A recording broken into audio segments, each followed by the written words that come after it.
Hey y'all, quick note. While My Hero Academia was created for kids, this podcast is not safe for work or children. All trigger warnings and spoilers for each episode can be found at our website, myheroanalysis.com. Thanks for listening.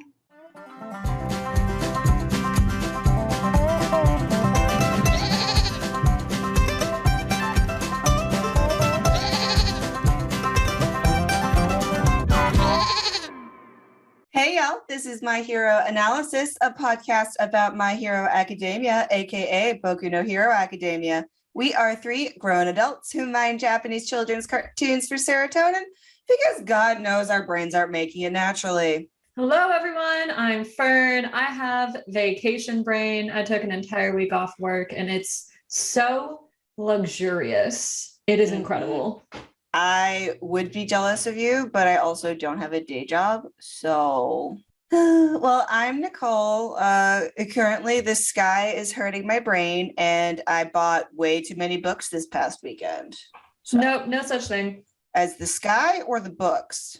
The books. The books, Okay. yeah. Yes, agreed. I tried to organize them like on my to be read little table, and they're just they are a whole box unto themselves. It's frightening. Ooh, very nice. Mm-hmm. Hey y'all, it's Maria, and I also bought a bunch of books Oh my God. on Monday. I have, and then my one of my chairs is just like books. I don't know how many books are on there. I think it's at least 12. Hell yeah. I don't know. I miss buying books. Babe, go to Goodwill. That's where I got mine. I swear I got like 25 this weekend for $20 or $25. It's great. Oh my God. I love that like free bin. Like it's just a dumpster full of books that they always have outside. And they're like, please, God, take these. And then I just root through it like a little fucking truffle pig. And Yeah, I got mine from a used bookstore, so Yes. I love them. I need to go to one. Yeah. Other than that, I'm struggling. Aw. I have so much going on, and like work is crazy, personal life is crazy. The weather isn't doing much help, but we're Yeah, here. it's so rainy and gloomy. Yeah. Like me I don't too. even mind this kind of weather, and even I'm like, no thanks. Yeah, I am aging, so now when there is a weather pattern and it is like just a smidge out of usual pressure, my brain decides to cave in on itself. So I am struggling hard right now. Yep. People really underestimate the effects of like screwy ass barometric pressure.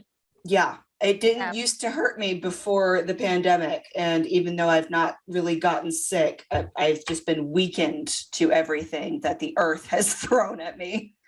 Yep. Oh man, that's the perfect way to put it. Weakened Yep, to and everything. Also, it's the start of the pollination. Yep. Oh God, Yep. we don't have that here yet. Thank Christ. I don't Yeah, even know if we get the pollinating. Yeah, this weekend I like looked out my car because I was driving, and then I saw it, and I was like, no. You saw, I immediately you saw the took green some drifting down. There needs to be like a Southern horror movie called The Pollinating. Yeah. Because it really is that bad. It's just like a wall of yellow mist just approaching you. Yep. Mhm, It's disgusting. And I really hope we It's don't get that awful. this far north. It's awful. Oh, it hurts my face just thinking about it. Woof. Well, my condolences and best wishes for you both in these trying times. Thank you. Thank you. So anyway, this is an anime podcast. And this week we're covering episode 9 of season 2, Bakugo versus Uraraka, which in the manga is chapters 36 and 37. So as per usual, I'm going to lead us through a brief synopsis and then hand it off to Nicole for discussion topics, manga differences, and Easter eggs. So the episode starts, and we're back to the usual intro leading into the open credits with a recap of Ochaka's motivations for becoming a hero and her determination to win her fight with Katsuki on her own terms without Izuku's help. President Mike introduces both of them. Katsuki confirms that he's not going to hold back just because Ochaka's a girl, and we're all caught up. Yeah. And of course, I had a completely unrelated thought blossom up from the opening credits. And this was like, are Ida, Uraraka, and or Kiri, are they like considered heteromorphs because of their legs and their fingers and their teeth? But like how deep does the bullshit division go in this society? That's a great question. We're not going to get an answer to it in this episode, and I don't know why I felt the need to write it down, but I think I looked at Ida's legs and was vaguely disgusted, so I had to include that. Yeah. Oh, poor Ida. I kind of went like probably not, mainly because they still look human. It's probably more like enhancements rather than anything else, because if you look at like the heteromorphs, they have less human features. So it's a really interesting question of like, where exactly do you draw this dividing line between these two concepts that only exist categorically? Like, yeah. It's like, this isn't real.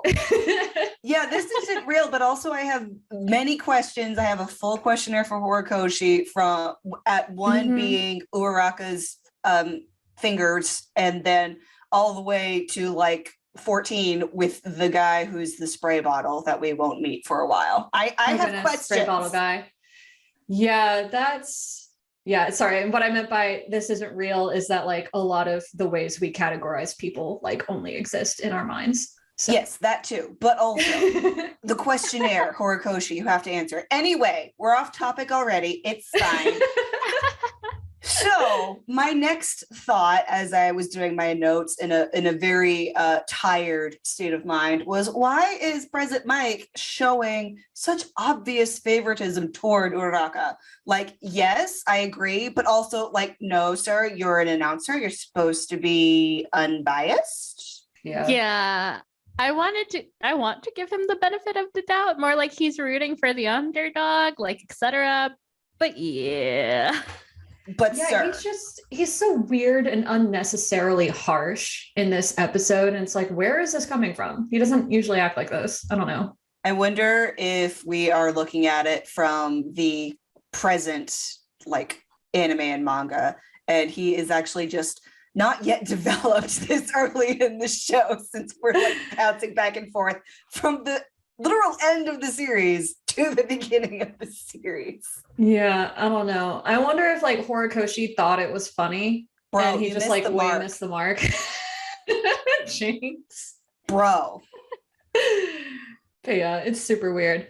So then we cut to Izuku and Ida sitting in the stands, and Izuku goes on this like, no, they're not in the stands. Where are they? They're in the waiting room. Okay, here we go. Where are they? Where are we? I don't know. Anyway, whatever. It doesn't matter. Forget where they are. Izuku and Ida are talking. And Izuku goes on like a bit of a rant about how cool and strong Katsuki is. Like, child, calm down. But then, in his opinion, Ochako should charge at Katsuki and make him float to gain the upper hand, which she tries to do, and that's how the fight kicks off. But Katsuki's quirk is just so strong that her plan fails. Yes, and my only note for like this whole scene was, that's my boy, and I don't remember who I was referring to. I know it wasn't Ida, but it applies to both of them. It's fine. That's true. They both did really good. So Ochako switches gears, and she does this like feint thing. I don't know why I used the word feint when it sounds like faint. Whatever. She tries to trick him. You used it correctly. Yeah, but you know, like when you're only hearing the word, it's hard to tell what I'm saying. It doesn't matter. Feint with an E, listeners. Use your context clues. Anyway, she tries to trick Katsuki by like throwing her gym uniform jacket out of this cloud of dust. But Katsuki's sharp reflexes means that she's foiled again. And Sero and Denki mentioned that with Katsuki's reflexes, she's at a serious disadvantage. And this pattern continues with Ochako just charging Katsuki over and over again, and Katsuki keeping her away with explosions. And his explosions are so strong that the field is getting torn up. And Ochako herself also looks really beat up and honestly a little desperate. Yes, and this fight is amazing and wonderful, and they're both doing so amazing. But also, Mineta, bitch, that word does not mean what you think it means. Ugh. That's all I'm gonna say. He's gross and he's wrong. So Yeah. He is. Yeah, I hate him so much. I just want Bakugo to go up against Trash Netta and pummel him just a little, just a smidge. as a treat, for Just us, a smidge. as a treat. I don't think he actually has fake quote unquote faced off against Mineta at all in the series. And I now don't we think need they it. ever interact. Yep. Yeah, Right? I just need him blowing up all his stupid little great balls. Yeah. I would need Yep. him to say feminism. Yes. Feminism, and then Mineta just blows up in the distance. Yes. Oh, God. Sorry. So the crowd starts turning on Katsuki because they think he's like toying with Ochako. And President Mike agrees because he's being weird today. But Ozawa comes in clutch to defend both of his kiddos. Ochako is definitely more formidable than she looks, which Katsuki respects, and that's why he's going all out. Yes, that is my husband. You don't talk smack about his kids. Izawa is a motherfucking king. He really said, y'all are a disgrace. Go home. Y'all a disgrace. Oh, episode title. Anyway. Y'all a disgrace. Go home. That's definitely going to encourage people to listen to the podcast. They're going to be like, what did we do? We haven't even started yet. You're welcome. So Ochako takes this opportunity to reveal her strategy, and this part is narrated by Monoma, which is interesting. We'll get to it. So she has purposefully kept herself low to the ground so that Katsuki's explosions will tear up the field. So that bit is intentional. And as she's been darting around, she's been touching all the broken pieces, and then she makes all of them float at the same time and then aims them all at Katsuki to distract him while she rushes at him one more time. Like, this is genius, a little ruthless. I love it. It's perfect. Yes. The ruthlessness makes it perfect. Yes, exactly. We love her ruthless streak. But unfortunately, she's fighting the high schooler equivalent of a nuclear goddamn bomb. And Katsuki sets off this explosion so powerful that it A, completely destroys all of the debris, and B, the shockwave hits her so hard she collapses and eventually loses. But goddamn, she fights to her last goddamn breath. Like, I freaking love this kid. Oh, she did so good. She was perfect. But also now I'm just picturing Katsuki as a mushroom cloud forever. Yep. I wheezed at that note. All right. Oh my God. Sorry. Just imagine, like, okay, so you know that bit in Avatar: The Last Airbender when Sokka is like waving around, he's like super high on cactus trees and talking to a mushroom cloud. Imagine that scene, and then like the camera pans over to Katsuki, who's just like, what? I love it. Cactus juice. It'll quench you. It'll quench you. God, I love that show. Oh my God, wrong show. Oh, my stomach hurts. That was perfect. Unfortunately, this is not an Avatar: The Last Airbender podcast, although it should be. We'll workshop that. We need to talk about that too at some point. Anyway, back to Uraraka.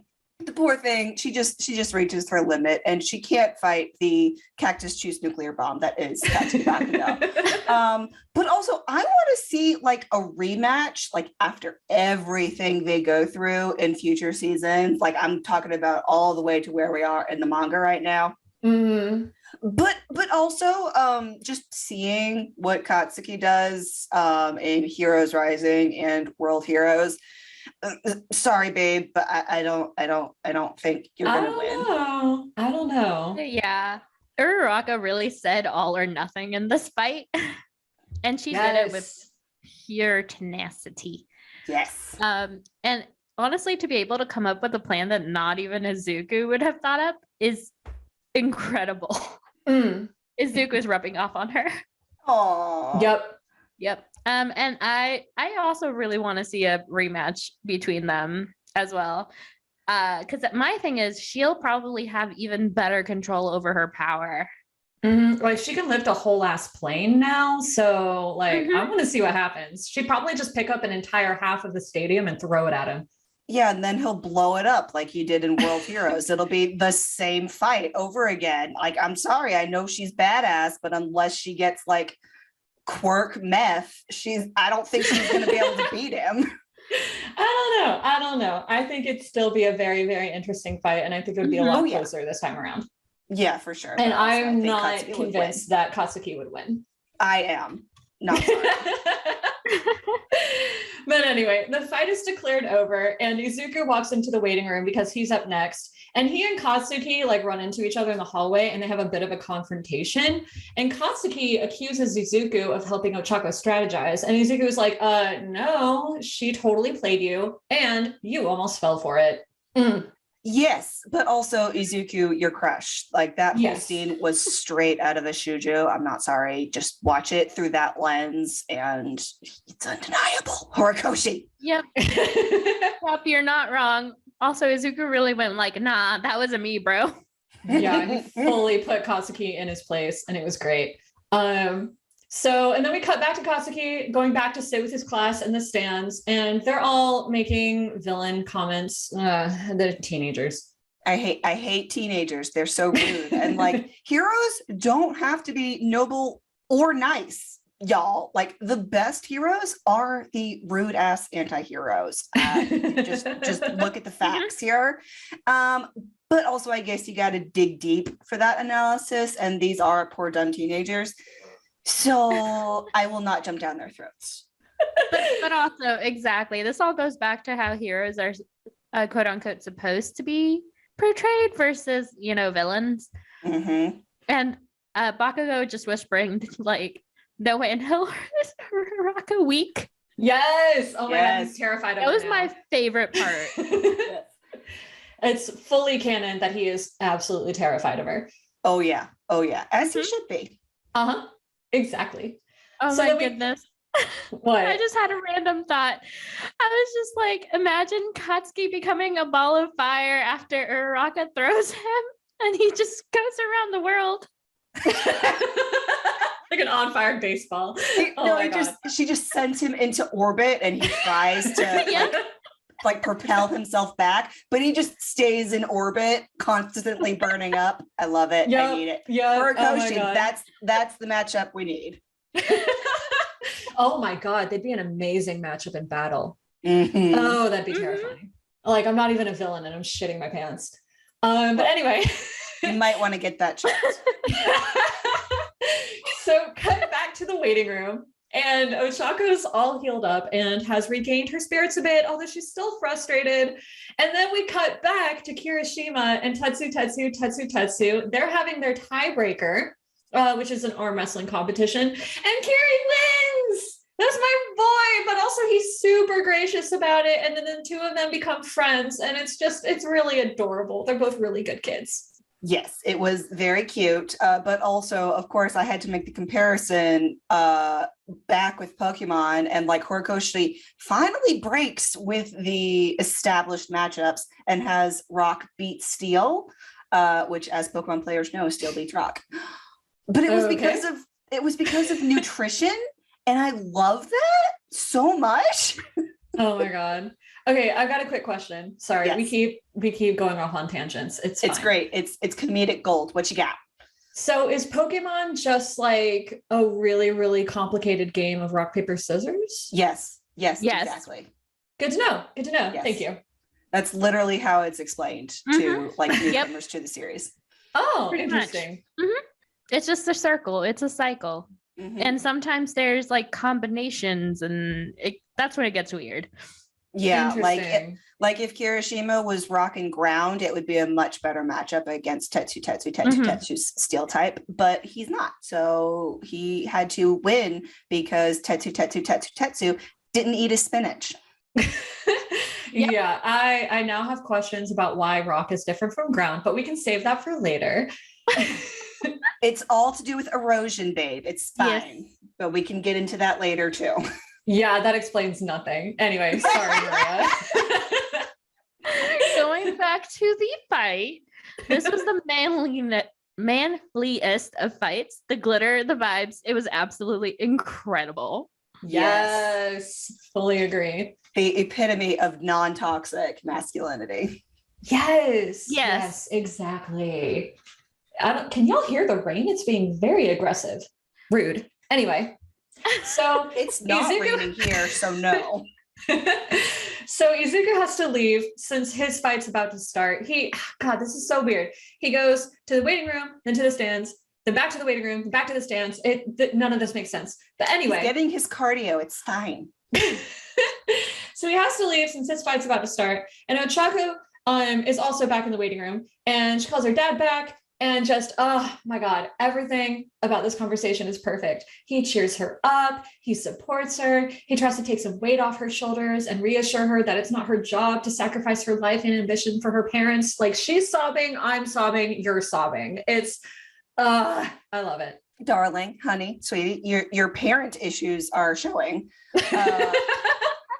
But also it is really nice to see like a really great parent moment of the father not being hard at all on their kid, especially because he knows she is so disappointed. And I just love, like, from a Western viewpoint, from a white viewpoint, we're always just choked on the stereotype of like the disciplinarian East Asian parents, which is stupid. And I love that this just gives that the big middle finger it deserves. He is perfect. Hell yeah. Yeah, her parents are so supportive and so sweet, and I love it, and I'm sobbing with you, Fern. Yep. We're just little puddles. And Nicole is like, okay, I guess I'll get a mop. Yeah. I'll get the mop. Y'all take the time you need. So then cut to Izuku. He's walking to the field and worrying about Ochako because that is what he does. And he runs into Endeavor, and Endeavor tries to be like a little shithead to this child because that's who Endeavor is. And Izuku just completely claps back and is like, "You're full of shit. Fuck you. Adios." That's not what he said, but that was the intent. And just Izuku is so spicy in this episode. I love it. Like, yes, bitch, you tell him that it's not about him. It's about you and Shoto. Just stupid adults living through their kids. Why, sir? You asshole. I love Izuku. Spicy Izuku. He was just like, fuck your expectations, bitch. I hate Endeavor so much. God, he's so fucking annoying. And then the episode ends with Izuku and Shoto coming onto the field, preparing to fight. And there's like a series of shots of everyone watching the fight. And then President Mike is like building up the tension, and he's creating these massive expectations for the next episode. And honestly, I don't even know how to feel about the next episode. Like, I will be going back and forth between weeping at the dialogue and the character development while just absolutely cringing at the flapping limbs. Oh, I can't wait for that to be over. I'm so over it. Yes. And also, like, the preview, like, I forgot how dramatic the next episode was, honestly. Oh my God. But like the preview really digs into it. Yeah, you and Maria are gonna be inconsolable, and I will once again be in the corner with the mop, just waiting for y'all to be done. Pretty much. Also, there's like a brief moment. Again, this is completely unrelated to literally everything else that is happening. It's fine. This is my brand. But like Ida being put in his place by Tokoyami, like, it was beautiful and wonderful. And I smell a rare pair. Ooh, yes, agreed. Well, I'm just going to be a ball of tears by the end of the episode, and I am not ready. Oh God, I'm never ready. I was doing the trigger warning list for episode 6 the other day, and it is so long. It's gonna get even longer. Yeah, that one's gonna have a lot of feelings and a lot of hate towards Endeavor. Yep. Once again. Yep. Yeah, we're gonna be roaring just at Endeavor the whole episode. Yeah. Yeah. Oh. Hashtag broken. This is supposed to be the fun arc. Why Horikoshi? It's a fun arc. Side. Well, arguably, the first half of season 5 is now the actual fun arc. But anyway, we're not there yet. Let's dive into the discussion topics. And we are going to start with feminism for the win. Yeah, I mean, okay, so Horikoshi obviously has his sexist moments, and we are not Yeah. for any of that. We will roast him over the coals appropriately. But this episode in particular is actually like kind of nuanced. Like, I mean, Shako loses, obviously, but she still comes off as like really badass and intelligent. Like her loss doesn't degrade her in any way. And like her ugly concentration faces that she makes are like portrayed as a positive. And we get to see more sides of her personality. Like she's not just cute and helpful. She's also determined. And as we were talking about earlier, a little ruthless. And yeah, sometimes she gets a little despondent, but she's able to pick herself back up and keep going. And she's she's wonderful. She's such a good character. I love her so much. She's awesome. And like, not even getting into the fact that Katsuki going as hard on her as needed shows that he like does ascribe to feminism. Like if like he respects her. Yeah, like if you don't see that, we're not going to be able to teach you that without just bashing you over the head with your own stupidity. So just accept that, move along, learn to be a feminist like Katsuki Bakugo. Man, we are spicy. Yes, we are. What did you expect? We are on one today, y'all. Yes. All right. So back to the actual note I left in my doc. I just had a lot of feelings about my son. So like feminism is like not about going easy on women, y'all, or on like other marginalized genders when the person with the power imbalance is the man. It's about giving everyone an even playing field. And like sometimes skill levels still end up favoring the dude, and like that sucks, but it's like it's not because he was not being feminist, okay? Like it's a societal thing. It's not something that could have been addressed or fixed in one field day event. Mm-hmm. But their portrayals showed that they are like equal players in this. Also, girls can be tough and have soft emotions and cry and have all the same dimensions that boys can. Pickles agrees. Yes, Pickles is here for it. Pickles. I don't know what she's barking Let him at. say his words. Pigeons, well, for gendering. Well, if it's fine to gender animals, pigeons, not pigeon. Christ, Pickles is a girl. He's Anyway. a dog. Pickles, stop being a pigeon. Oh my God. So girls can have all the same emotions that boys can, and all other genders. So just stop pigeonholing people. Damn it. Stop being sexist and misogynist and all the other shit. That's where pigeon came from. It was in the notes. It wasn't a random aneurysm that Fern had there. Okay. Yeah, no. It felt like an aneurysm though. Yes to all of this. Uraraka's so smart and strong and determined, and Bakugo never let his guard down. He was well aware that if he did, he might lose. Yes. There was a moment where his hand like shook slightly, like he had used too much power. And I feel like it honestly came down to stamina, which Bakugo had more of. And really, it was a very nice shining moment in feminism, and considering some other creators in Shonen, this was very well done. Yep. Exactly. Also, sorry. I'm just charging on ahead. Do it. Go. So I thought it was interesting that Ochako is the only one that Monoma doesn't insult. In fact, he gets like dangerously close to praising her, as he should. Exactly. Yes. Like his drive to be better than Class 1A extends to all of Class 1A. Like he wants to be better than every single one of them, which is why he pays such close attention and sees where like all the good is, and not just in like the big flashy buttholes that is Katsuki and all the rest. No, he knows that even the like not flashy ones he has to beat into the ground because he's Monoma. Laughing at my note. Oh my God, Maria, why? We stay hungry, we devour.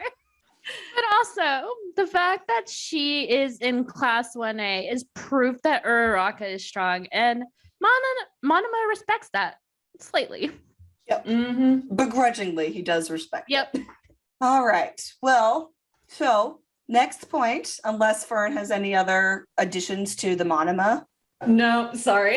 No, you're good, honey. I don't want to roll over you either. All right. So our next point, moving away from the children for just a moment. Can we talk about why President Mike is like being such an asshole, jackass, butthead in these eps? Right? Like Horikoshi, stop ruining my fave. Stop it. Stop it. Yeah. Smack him.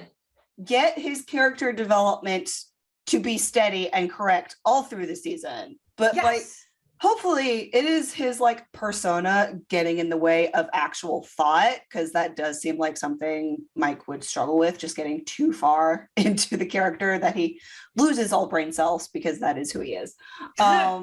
Also, to write that down, I paused it like as they were talking, and I paused it right as Aizawa was like punching him in the face. It was hilarious. Yeah, President Mike was being a little bit of an ass, and he definitely deserved Aizawa's smack. Yes, he did. Yes. Especially in the cast. I still always forget he still has a cast on. Oh my God, he's still in the fucking cast. Always so surprised every time. Oh my God. Our poor mummy man. All right. Well, moving back to the children from our favorite husbands. The comment about Ochako and Izuku being friends that Katsuki made. So like he figured Izuku helped with the strategy making. Like, sir? So you do respect his abilities as a rival, don't you, Squidward? I am making a meme of that. We will be posting it on TikTok. Not TikTok, better. Twitter. I will put it on TikTok too if you want me to. Why not? But also, guess what, Katsuki? You got to start paying attention to all of your classmates now, because they may not be as flashy as Izuku and Shoto, but they still got some serious strengths. So watch your fucking back. Yeah, bitch. I'm sorry. But also he's a bitch sometimes. It's fine. We can contain multitudes. And like, exactly. Katsuki, also, you can't hide the fact that you were intimidated by Uraraka by sassing your crush. Like, those two are parallel interactions. And like, we see right through you, sir.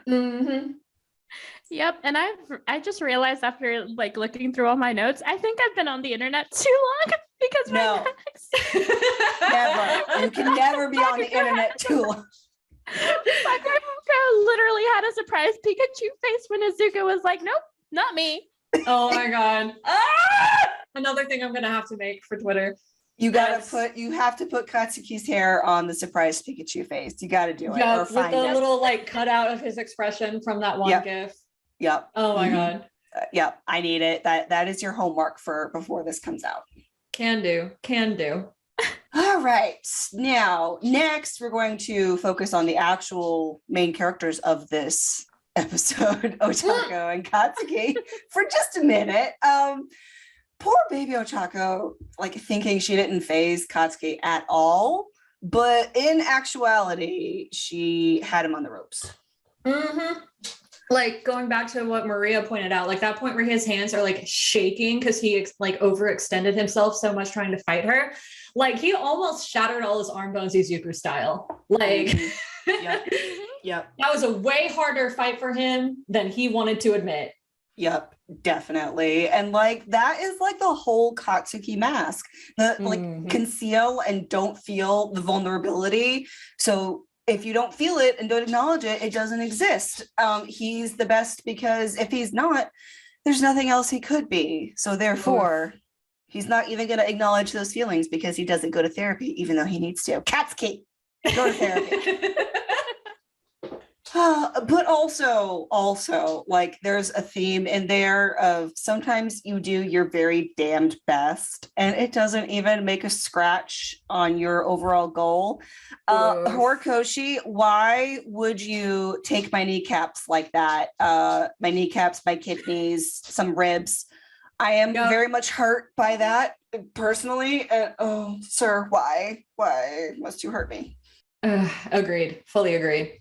Oh, it's fine. I'm just having an existential crisis moment. It's fine. Why don't you take the next point, Fern? Sure. I had to bring it up again because I just loved it so much. Her dad is so great. And I love the conversation. And also, I don't think it's coincidence that this little moment is sandwiched in between episodes that focus on Endeavor. I think the contrast is purposeful. Oh, yeah. Definitely. Now that you pointed out, it had to have been purposeful. That is genius. All right. And speaking of fucking Endeavor, let's talk about Izuku's stank face at Endeavor. Just a sheer disgust and disdain in his expression. I am living. We don't get to see this side of Izuku very often, but it's always just a delight because it's always well deserved. And I love when he lectures adults and puts them in their place. It is amazing every single time. Every time. And I'm pretty sure this is like Izuku's 7th true quirk. But his quirk is definitely moral superiority. We need to make a list. So moral superiority, tears, empathy.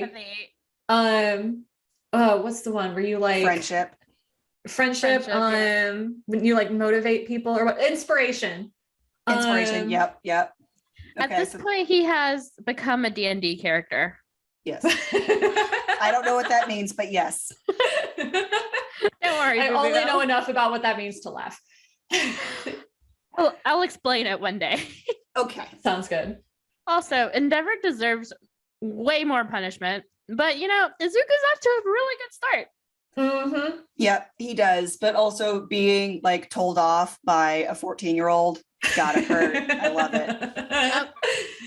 All right. Well, that was all the discussion topics we had. So we're going to just go right through the manga differences and Easter eggs. There wasn't really anything super big in this episode or in the chapters. So just lightning round. Katsuki has 2 different nicknames for Uraraka between the translation and the dub and the sub and all that. He calls her Pink Cheeks and also Round Face. And bro, you need better nicknames. Like those aren't very good. Okay. Okay. So I also pointed out, when our favorite husband stood up for his children and said feminism for the win, don't talk about my children. This is also like a really small seed planted for the war arcs later on. And I love it. It's beautiful. The threads are gorgeous. He can do no wrong. That's a good point. I mean, he can, but also he can't. Anyway. He does a lot wrong. Unfortunately, he also does a lot right. It's really frustrating. Oh, how dare he be a complicated character. Anyway, all right. So like the biggest difference like between the manga and the anime was actually in Kirishima and Tetsu's match, because in the manga, the wrestling match like didn't end in that friendly shining moment in the manga. Basically like the handshake moment they had when they were like coming together as friends, it just wasn't there. It just ended with Tetsu on the ground and Kirishima looking down at him. So I'm glad they added it to the anime, which it's very much more in line with both of their characters. Absolutely, especially considering like later development. Yeah. Oh, ouch. Why would you bring that up? Anyway. Oh no, I just meant that like they become like very good friends. So okay, I'll give you. I don't know what you were thinking about. I was thinking about like Kirishima's torturous character development, but it's fine. Yeah, I was not thinking about that. I was thinking about like these two specifically, like their development as friends. All right. Well, thank you. It's beautiful. All right. A couple more. No, you're good. like there's a couple more like small little Easter eggs. There is a guy in one of the crowd shots that I did pause on so I could examine them. He kind of looks like the old vintage Captain America with like the ridiculous little head wings on the side of his blue helmet. Like, bro. Horikoshi. Horikoshi, please. You're hurting, you're physically hurting me now. Anyway. Also, in this episode is like the first time we really get a sense that Uraraka's space theme and brand is going to come to fruition because this move is called Meteor Shower. It's great. It's awesome. It's totally on brand. Also, for Uraraka, we have a line. I don't know if it was anime or manga or both. It doesn't matter. But her line was, "I'm going to win and be just like Deku." And like that, or like watching that while coming off of where the manga currently is. And the manga is currently around chapter 350 for those of you who are also caught up there. Like, honey, Uraraka, honey, your toka is showing before you even met her. Ma'am. They're so similar sometimes. I love it. Yep. It was undeniable. All right. And then finally, there was one Easter egg where after Katsuki blew up the meteor shower with that one like vicious explosion, and he's standing there with his arm extended over his head. It is very reminiscent of All Might. Like, it is almost identical. Oh my God. I don't know how I missed that. How did you miss that? It's I right don't know. there. I definitely should have caught that. Yeah. All right. Well, that's what we have you for. Thank you. It's a very strange skill to have outside of the fandom world, but I like it. And that's all I got. 4. Beautiful. What is he doing now? He is causing trouble in the living room, and I don't want to know what he's trying to break. It's fine. He's so naughty. I love him. No thoughts, only mischief. Yep, that's him. Yep. So final comments? Other than to apologize to our listeners for like how I don't know what kind of energy we had. I am not apologizing for our chaotic energy because I have been a slug all day and now I feel great. So You're welcome, listeners, for our chaotic like spoon refilling theme here we've got going on. I'm glad you feel better. Thank you. I feel more alive slightly. Yes. Oh, that's perfect. I love that for y'all. Yes, this podcast is actually good for our mental health. Yeah, seriously. Like now that we're down to only recording every other week, by the time recording comes around, I'm like, damn, I miss this. Yeah. Because it's fun. It's just a good excuse to hang out with y'all. Yes. And also hyper analyze a children's show. It's fine. Yes, that too. we don't need adult hobbies or pursuits. It's fine. We can talk into the microphone about children. Yep. And not be creepy about it. Yeah. Yep. Once again, playing in someone else's sandbox and not sorry about it. Nope, not at all. Nope. It's a great sandbox. Well, all right. This has been My Hero Analysis. You'll hear us again soon. And in the meantime, go beyond plus ultra and thirst responsibly. Bye, y'all. Thanks again for listening. Theme music is The Happy Cowboy by Gary the Canary, remixed by Fern. If you'd like to submit questions, fan art, or bonus episode topics, visit our website at myheroanalysis.com. We're also on Twitter, Instagram, Facebook, and TikTok under @myheroanalysis. And don't forget to subscribe, rate, and review. Bye, y'all.